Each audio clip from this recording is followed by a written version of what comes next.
intoxican con lo que beben. ¿Sabe usted lo que es un tóxico? Pues es un veneno.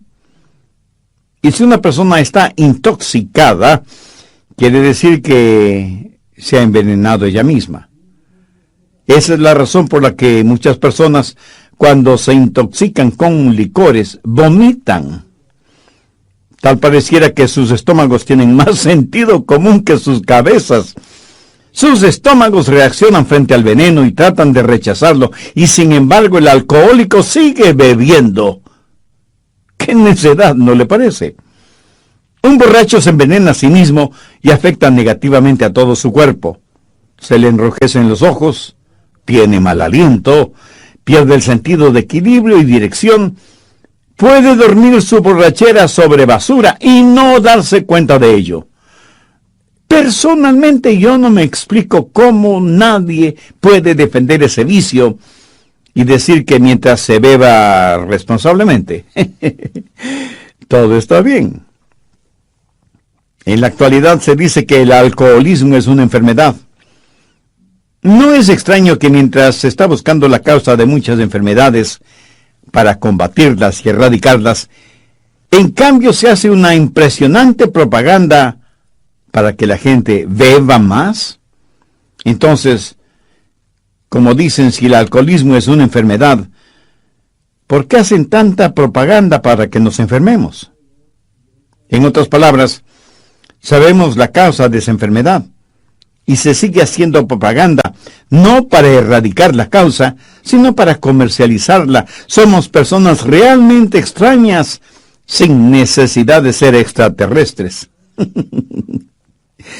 El doctor Edwards Graham, de la Universidad de Washington, es conocido como el padre de la moderna cirugía del pecho. Y en relación con el cigarrillo, él dice en su informe médico que el fumar con exceso es la causa del 99% del cáncer del pulmón. Y el doctor Linus Pauling, premio Nobel de Química, asegura que si una persona de 20 años de edad, si fuma una cajetilla de cigarrillos diariamente, está cortando su promedio de vida en 8 años. Aterradora consecuencia de la enfermedad de fumar.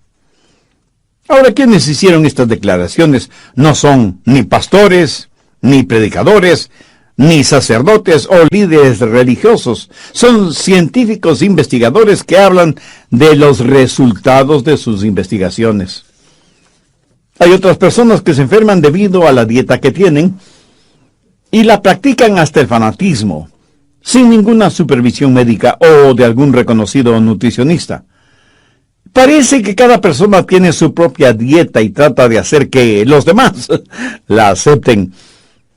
En términos generales, no comemos comidas sanas. La actual es una generación que sabe más de comidas rápidas que no benefician, que de comidas nutritivas que son buenas para nuestros cuerpos. Y algunos de ustedes estarán pensando, bueno, lo que está diciendo no tiene que ver conmigo, porque yo no bebo, no fumo, no como comida basura y no vivo una vida sexual desordenada. Pues mi amigo, le felicito. Pero, ¿qué de las preocupaciones? ¿No sabe que la preocupación hará en usted físicamente lo mismo que la arena hace en una maquinaria? En la actualidad hay muchas formas de distracciones, con bebidas incluidas, que le harán daño físicamente, lo mismo que las preocupaciones. No digo que siempre, pero muchas veces nuestra enfermedad no es más que el resultado directo de nuestro pecado. ¿Sabía que otras veces la enfermedad puede ser causada por Satanás? Vamos al libro de Job, capítulo 2, verso 7. Entonces salió Satanás de la presencia de Jehová e hirió a Job con una sarna maligna. ¿Quién atacó a Job con esa enfermedad? Satanás. Y en el Nuevo Testamento, en el libro de los Hechos, capítulo 10 y verso 38, leemos que Jesús anduvo haciendo bienes y sanando a todos los oprimidos por el diablo. Satanás hirió con una sarna a Job, y tuvo muchos hombres y mujeres bajo su opresión física. La opresión satánica se tradujo en enfermedades físicas. Así que algunos están enfermos debido a su pecado y otros están enfermos debido a Satanás. Ahora escúcheme atentamente. Algunos están enfermos porque Dios permite esa enfermedad con un propósito especial. No es que Satanás lo hace, o sea, el resultado de algún pecado en particular. En la Biblia muchos de los santos de Dios padecieron enfermedades, y el ejemplo clásico es el del apóstol Pablo. Busque 2 Corintios 12, verso 7, en donde Pablo declara: y para que la grandeza de las revelaciones no me exaltase desmedidamente, me fue dado un aguijón en mi carne, un mensajero de Satanás para que me abofetee, para que no me enaltezca sobremanera, respecto a lo cual 3 veces he rogado al Señor que lo quite de mí, y me ha dicho: bástate mi gracia, porque mi poder se perfecciona en la debilidad. Por tanto, de buena gana me gloriaré más en mis debilidades, para que repose sobre mí el poder de Cristo. Muchos estudiosos de las Escrituras creen que el aguijón en la carne que menciona Pablo seguramente era una enfermedad en los ojos, porque el apóstol, escribiendo a los Gálatas, les dijo: porque os doy testimonio de que si hubieseis podido, os hubierais sacado a vuestros propios ojos para dármelos. ¿Por qué Pablo no fue sanado de su enfermedad? ¿Es que acaso su fe era débil? No lo creo. A lo mejor Pablo estaba fuera de la voluntad de Dios. De ninguna manera. Dios tenía un plan específico y sobresaliente para Pablo. Por un momento quiero que veamos 2 Timoteo 4:20. Aquí Pablo menciona a Trófimo, que estaba sumamente enfermo. Y el apóstol dice: Erasto se quedó en Corinto, y a Trófimo dejé en Mileto, enfermo. Pablo, el apóstol, tenía poder para realizar milagros de sanidad. ¿Piensa que Pablo dejó a Trófimo enfermo en Mileto porque no le importaba o porque la enfermedad de su compañero le era indiferente? De ninguna manera. Sencillamente la voluntad de Dios no era el sanar a Trófimo. Por eso Pablo lo dejó enfermo en Mileto. Veamos ahora 1 Timoteo 5:23. Este es un consejo que Pablo le da a su hijo espiritual Timoteo. Y le dice: ya no bebas agua, sino que usa un poco de vino por causa de tu estómago y de tus frecuentes enfermedades. Timoteo es un hijo de Dios, un predicador del Evangelio y un gran siervo e hijo espiritual de Pablo. Sin embargo, Pablo no tuvo el poder para milagrosamente sanarle. Lo único que pudo hacer el apóstol fue recomendarle que ya no bebiera agua por obvias razones de contaminación y que más bien tomara un poco de vino. El agua en Israel y en la Tierra Santa, en general, tiene un alto contenido alcalínico, no muy recomendable para la buena digestión. Pablo no le está diciendo a Timoteo que se vuelva un borracho, sino que tome un poco de vino para sus enfermedades estomacales. En el Antiguo Testamento, veamos 2 de Reyes 13, verso 14. Estaba Eliseo enfermo de la enfermedad de que murió. ¿Cómo murió Eliseo, quien tuvo una doble porción del espíritu que moraba en Elías? Murió porque ya no tenía comunión con Dios, y por eso se enfermó. ¿Qué había hecho de malo? Al estudiar la Biblia descubrirá que Eliseo estaba en comunión con Dios y que aún estando en su lecho enfermo, hizo una de las más extraordinarias profecías bíblicas, y no hay ninguna indicación de que Eliseo estuvo enfermo debido a su pecado. Frecuentemente Dios tiene un propósito increíble cuando permite alguna enfermedad a sus santos. ¿Cuáles son esos propósitos de Dios en la vida de sus hijos por medio de la enfermedad? Segundo, para que experimentemos la gracia de Dios. Dios le dijo a Pablo: bástate mi gracia porque mi poder se perfecciona en la debilidad. Tercero, el poder viene por medio del sufrimiento y la enfermedad.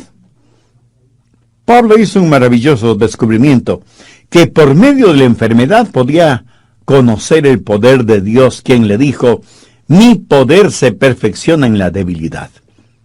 En otras palabras, Dios le dijo: Pablo, cuando estés lo suficientemente débil como para depender totalmente de mí, tendrás más poder del que nunca tuviste estando sano. Por eso es que Pablo dijo: por tanto, de buena gana me gloriaré más bien en mis debilidades, para que repose sobre mí el poder de Cristo. Y la frase "para que repose sobre mí el poder de Cristo" es muy significativa. Quiere decir literalmente extender el tabernáculo de Dios. Dios ha extendido su poder sobre la vida de Pablo, y por eso el apóstol siente que cuando es débil, entonces es fuerte. Pablo, debido a su enfermedad física, aprendió a confiar, a depender de Jesucristo. Pablo nunca dijo: bueno, si no me puedo curar, entonces debo aguantar. No. Su actitud fue: si Dios no me quiere curar, entonces debo alabar. Amén. Por eso se glorió en su enfermedad. ¿Alguna vez usted le ha dado gracias a Dios por su enfermedad, así como le da gracias a Dios por su buena salud? Piénselo. Cuarto, la productividad a veces viene por medio de la enfermedad. Cuán grandemente ha sido bendecido el mundo por creyentes enfermos. Y aunque no sea difícil el comprenderlo, Dios puede usar nuestro sufrimiento para bendecir a otras personas. Veamos 2 Corintios 1:6. Pero si somos atribulados, es para vuestra consolación y salvación. ¿No es eso maravilloso? Pablo está diciendo: mi aflicción es su consolación, mi sufrimiento es su salvación. El resto del verso 6 dice: la cual se opera en el sufrir las mismas aflicciones que nosotros también padecemos. Recuerda que a Pablo Dios le dijo lo mucho que debía sufrir por amor de su nombre. La productividad a veces viene por medio de la enfermedad. Busque Juan 15, verso 2. Todo pámpano que en mí no lleva fruto lo quitaré, y todo aquel que lleva fruto lo limpiaré, para que lleve más fruto. Aquí la palabra limpiar significa podar. Cortar aquello que podría ser un estorbo en el crecimiento y desarrollo de los racimos. Y aunque es una operación dolorosa, es necesaria. ¿Necesita usted esa operación espiritual? No sabe por qué tiene la enfermedad que tiene. Pero aún mucho más importante que esto es: ¿cuál es su relación con Dios? ¿Quién es y qué representa Cristo en su vida? Si usted tiene dudas respondiendo esas preguntas, entonces usted necesita hacer una decisión espiritual ahora mismo. Un hombre estaba visitando un huerto de manzanas y vio un árbol tan cargado de manzanas que las ramas tenían que ser apuntaladas, y le preguntó al cuidador de la huerta acerca de la productividad de ese árbol. Y el hombre le contestó: Señor, usted no lo va a creer, pero este era uno de los árboles menos productivos en la huerta, por lo que tuve que tomar medidas drásticas. Con un hacha hice una profunda incisión en el tronco del árbol, y desde entonces este árbol ha dado más manzanas que ningún otro árbol del huerto. Aprendí que cuando un árbol no tiene más que ramas y hojas, pero no da ningún fruto, la herida que le hice en el tronco sirvió para despertar a este árbol, para que diera fruto. Interesante, ¿no le parece? Quinto, la pureza llega por medio del sufrimiento y la enfermedad. Veamos 1 de Pedro 5:10. Mas el Dios de toda gracia, que nos llamó a su gloria eterna en Jesucristo, después que hayáis padecido un poco tiempo, Él mismo os perfeccione, afirme, fortalezca y establezca. ¿Alguna vez he pensado que a lo mejor sus sufrimientos son para su perfección, para su fortalecimiento, para su crecimiento espiritual? Por eso es que Pedro está diciendo lo que dijo. Mire lo que Job dijo: mas él conoce mi camino, me probará y saldré como oro. En otras palabras, Job dijo: este sufrimiento es como un crisol, en donde serán quemadas todas las impurezas. Y en el Salmo 119:67, David dijo: antes que fuera yo humillado, descarriado andaba, mas ahora guardo tu palabra. Primera de Corintios 1, verso 27. Sino que lo necio del mundo escogió Dios para avergonzar a los sabios, y lo débil del mundo escogió Dios para avergonzar a lo fuerte. De paso, permítame decir que la palabra débil en este contexto no quiere decir débil de carácter o sin fuerza física. Más bien significa estar enfermo. ¿Por qué Dios escoge a la gente enferma? La respuesta está en el verso 29. A fin de que nadie se jacte en su presencia. Ahora, ¿cuál es el propósito de todo esto? Verso 31. Para que, como está escrito, el que se gloríe en el Señor. ¿Cómo es que nuestra muerte puede traer gloria a Dios? Vayamos al Evangelio de Juan, capítulo 21, verso 19.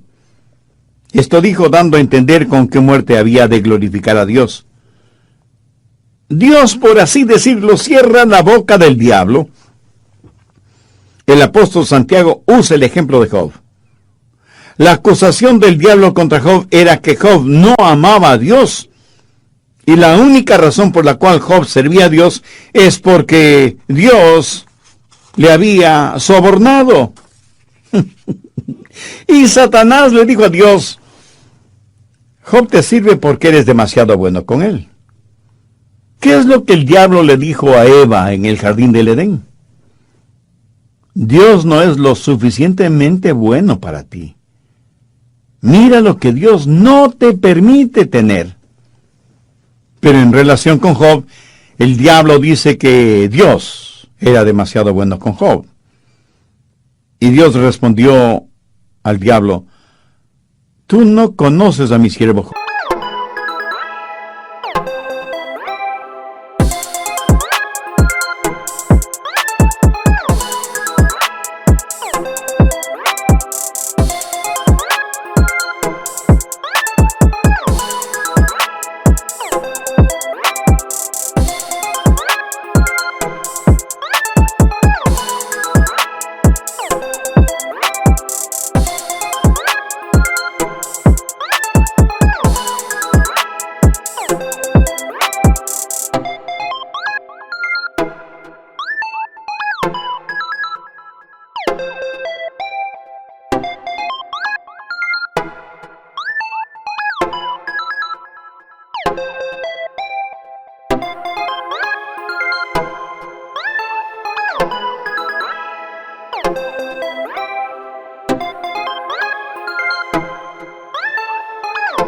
Job: él no me sirve debido a las cosas que le doy o a lo que hago por él. Lo hace porque verdadera y sinceramente me ama. Para probártelo, Satanás, te doy permiso para que le quites todo lo que tiene, pero no toques su vida. Bueno, creo que todos sabemos esa extraordinaria historia, resumida en la clásica frase de Job: he aquí, aunque él me matare, en él esperaré. Aquí Job está declarando su total y absoluta fe en Dios. Muchas personas, incluso creyentes, profesan una fe condicionada. Señor, si haces esto por mí. Dios, si me ayudas a conseguir esto o aquello. La verdad es que necesitamos una fe como la de Job, quien dijo: Señor, aunque me mates, te serviré. Eso, mi amigo, cierra la boca de Satanás. ¿No sería formidable que en nuestro contexto actual podamos decir: aunque no tengo buena salud, y aunque no tengo posesiones materiales, amo a mi Dios, y Jesucristo es real y suficiente para mí? Andrew Murray fue un gran hombre de Dios, y él escribió lo siguiente: frente a los problemas, un hijo o hija de Dios pueden decir: Dios me trajo hasta aquí, y es por su voluntad que estoy en este lugar. Él me protegerá con su amor, y me dará la fortaleza para comportarme como su hijo. Él transformará las pruebas en bendiciones, enseñándome las cosas que Él quiere que aprenda. Y finalmente, en su tiempo, Él me sacará de los problemas, como y cuando Él lo quiera. Ahora quiero que veamos algunas de las causas de las enfermedades en los hijos de Dios. No porque hayan cometido algún pecado en particular, sino porque Dios tiene un propósito mucho más importante. Sexto, la cura para la enfermedad.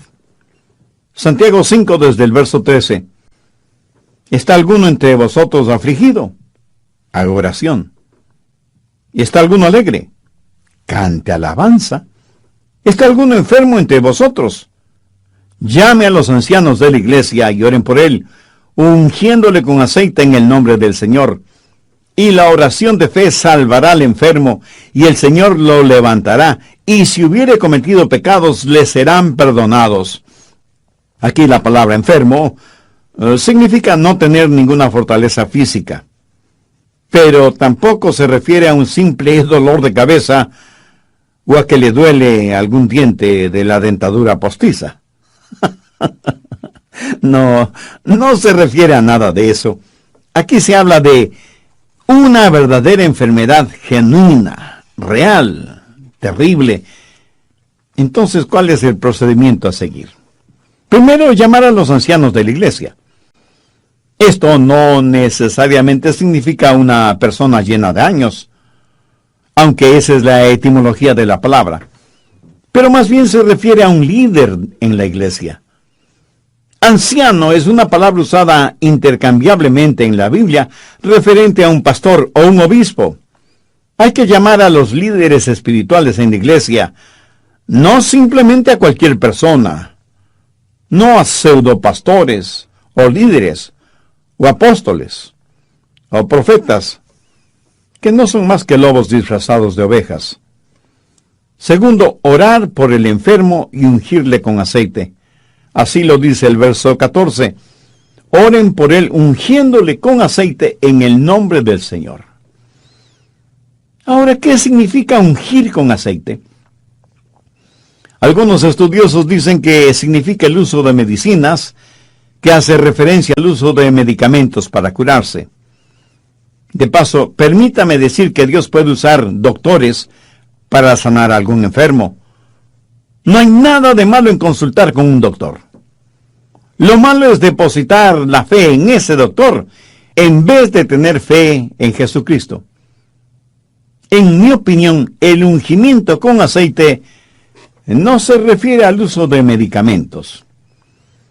En algún comentario bíblico leí que ungir a una persona con aceite significa, prácticamente, cubrirle completamente con aceite. Bueno, yo no lo creo así. Eso equivaldría a tener un enfermo resbaloso. En la Biblia, el aceite fue usado como símbolo del Espíritu Santo, separando y santificando a alguna persona específicamente para la causa de Cristo. Permítame darle un ejemplo de lo que estoy diciendo. Vayamos al libro de Levítico, en el Antiguo Testamento, capítulo 8, verso 10. Y tomó Moisés el aceite de la unción, y ungió el tabernáculo y todas las cosas que estaban en él. ¿Lo comprende? Cuando usted unge con aceite a alguien o a algo, lo santifica. ¿Tiene problemas entendiendo lo que significa la santificación? Es muy sencillo. Significa apartar para un propósito o para un trabajo específico. Mire los siguientes versículos, el 11 y 12. Y roció de él sobre el altar 7 veces, y ungió el altar y todos sus utensilios, y la fuente y su base para santificarlos, y derramó del aceite de la unción sobre la cabeza de Aarón, y lo ungió para santificarlo.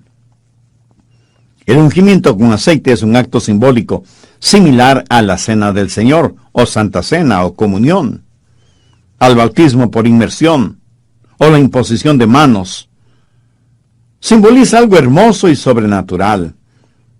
El aceite en la Biblia, siendo un símbolo del Espíritu Santo, cuando es usado para ungir a una persona, simboliza el que esa persona es separada, apartada para el servicio de Dios. Cuando una persona está enferma y llama a los ancianos o a los líderes espirituales de la iglesia, y ellos le ungen con aceite en el nombre del Señor Jesucristo, significa que esa persona, aunque esté enferma, está separada para el servicio y la causa de Cristo. Ahora, ¿por qué Dios debería sanar a una persona que no ha sido santificada? ¿O por qué Dios debería darle buena salud para que usted siga sirviendo al diablo?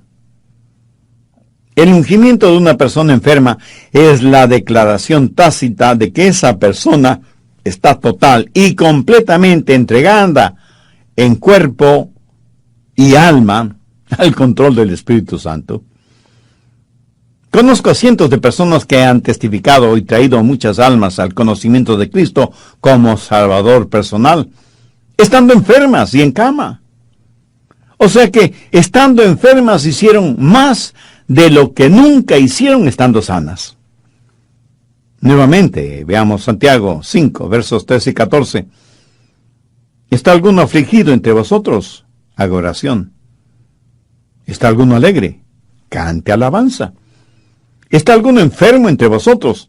Llaman los ancianos de la iglesia y oren por él, ungiéndole con aceite en el nombre del Señor. ¿Notó eso?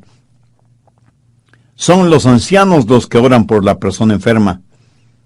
Y tenga en cuenta que esto no es orar con la persona enferma, sino orar por la persona enferma. Los ancianos están ahí para orar, para descubrir y para hacer la voluntad de Dios. La oración que llega al cielo es la oración que comienza en el cielo. No oramos por la primera cosa que se nos viene a la cabeza. Necesitamos conocer la voluntad de Dios. Primera de Juan 5:14 dice, y esta es la confianza que tenemos en Él, que si pedimos alguna cosa conforme a su voluntad, Él nos oye. Oramos por la persona enferma para determinar la voluntad de Dios. Así que primero oramos y luego la ungimos con aceite en el nombre del Señor. ¿Y cuál es el resultado? La oración de fe salvará al enfermo. Si la voluntad de Dios es sanar a ese enfermo, Dios nos dará a nosotros la fe para orar. Ahora escúcheme atentamente, porque hay muchas personas que asisten a esas fuertemente hipnotizantes y emocionantes reuniones de sanación y milagros.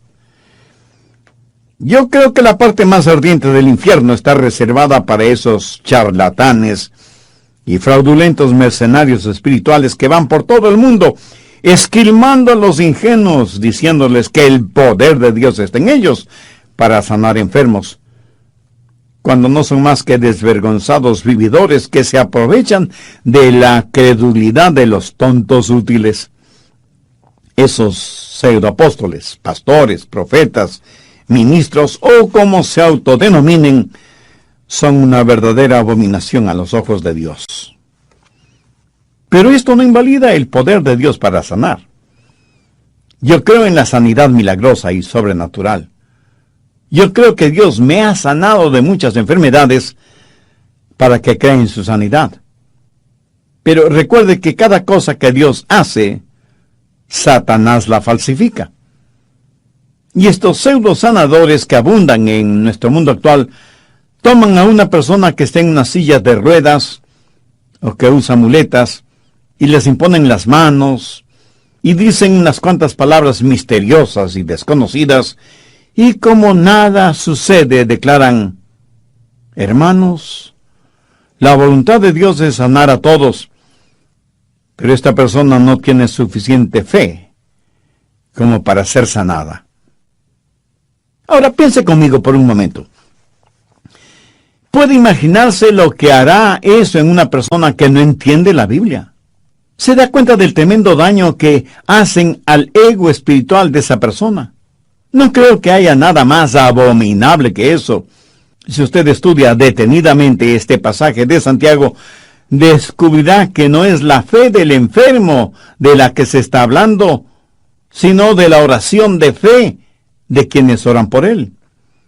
Y en vez de decirle al enfermo, no tienes suficiente fe para ser sanado, deberían decir, yo no tengo la suficiente fe para orar por ti. ¿Qué es lo que dice la Biblia? La oración de fe salvará al enfermo. Pero no se refiere a la oración del enfermo, sino a la oración de los líderes espirituales, de los ancianos, por el enfermo. Cuando una persona ha sido ungida y santificada, esa persona ha sido apartada para el servicio de Dios. Y cuando se ora con fe buscando la voluntad de Dios, el Santo Espíritu de Dios honrará esa oración de fe. Esto lo sé porque lo he visto suceder. He visto cómo Dios ha sanado en forma milagrosa e instantánea, en respuesta a la oración de fe. Yo no tengo el don de sanidad. No lo tengo ni lo busco, porque ese no es mi llamado. Pero esto no quiere decir que no ore por los enfermos. Y he visto cómo Dios ha sanado, no a todos, pero a muchos de ellos. Y he dado la honra y la gloria a Dios, que es el único que puede sanar enfermos, si esa es su voluntad. Si no lo es, no hay ningún hombre o mujer sobre esta tierra que pueda sanar a ningún enfermo, aunque diga que lo hace en el nombre de Jesús. Al respecto, busque